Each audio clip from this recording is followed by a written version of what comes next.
Hi అండి, అందరికీ నమస్కారం అండి. ఫ్రెండ్స్, మన వీడియోలోనే టాపిక్ వచ్చేసి రాష్ట్ర ప్రభుత్వ ఉద్యోగులకు సంబంధించిన మరొక ముఖ్యమైన లేటెస్ట్ అప్డేట్ అయితే రావడం జరిగిందండి. అయితే ఇందుకు సంబంధించిన పూర్తి వివరాలు అయితే మన వీడియోలో తెలుసుకుందామండి. వీడియో మాత్రం ఎక్కడా కూడా స్కిప్ చేయకుండా చూడండి ఫ్రెండ్స్, అప్పుడే మనకి పూర్తి సమాచారం అయితే తెలుస్తుంది. ఇక లేట్ చేయకుండా టాపిక్లోకి వెళ్ళిపోదాము. ఇక ప్రభుత్వ ఉద్యోగులు ఉపాధ్యాయులను సీఎం చంద్రబాబు నిండా ముంచేశారని వైఎస్ఆర్సీపీ అధ్యక్షుడు మాజీ సీఎం వైఎస్ జగన్మోహన్ రెడ్డి నిప్పులు చెరిగారు. ఎన్నికల్లో చంద్రబాబు కుప్పలు తెప్పలుగా ఇచ్చిన హామీలు వాటిని అమలు చేయకుండా మోసం చేస్తున్న తీరును ఎండగడుతూ సర్కారు తీరును కడిగి పాడేశారు. గురువారం వైఎస్ఆర్సీపీ కేంద్ర కార్యాలయంలో మీడియాతో మాట్లాడుతూ వైఎస్ జగన్ ఏమన్నారో ఒకసారి తెలుసుకుందాము.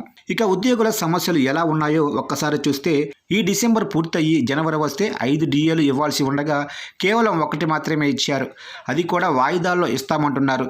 ఆశ్చర్యం ఏమిటంటే, డిఏ అరియర్స్ను రిటైర్ అయిన తర్వాత ఇస్తామని చెప్పిన ప్రభుత్వాన్ని బహుశా చరిత్రలో ఎప్పుడూ చూసి ఉండం, ఒక్క చంద్రబాబు ప్రభుత్వంలో మినహా. దానికి తగ్గట్టుగా జీవో 60 జారీ చేశారు.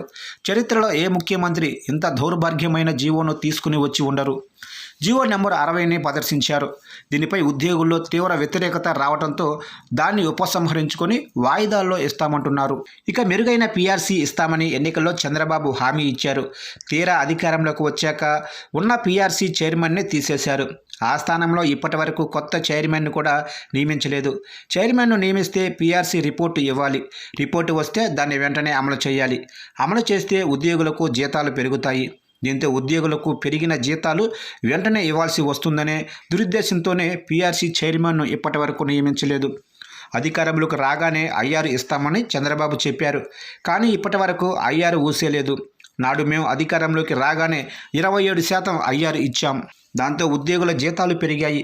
ఆశ్చర్యం ఏమిటంటే, మా ప్రభుత్వం ఇచ్చిన జీపీఎస్ను కూడా చెల్లుబాటు కాకుండా చేసి ఉద్యోగులను చంద్రబాబు త్రిశంకు స్వర్గంలోకి నెట్టాడు.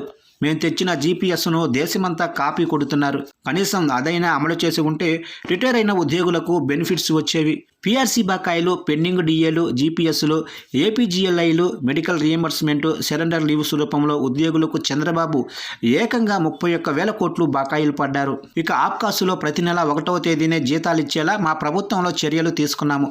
కానీ ఇప్పుడు 2-3 నెలలకు ఒక్కసారి ఇస్తున్నారు.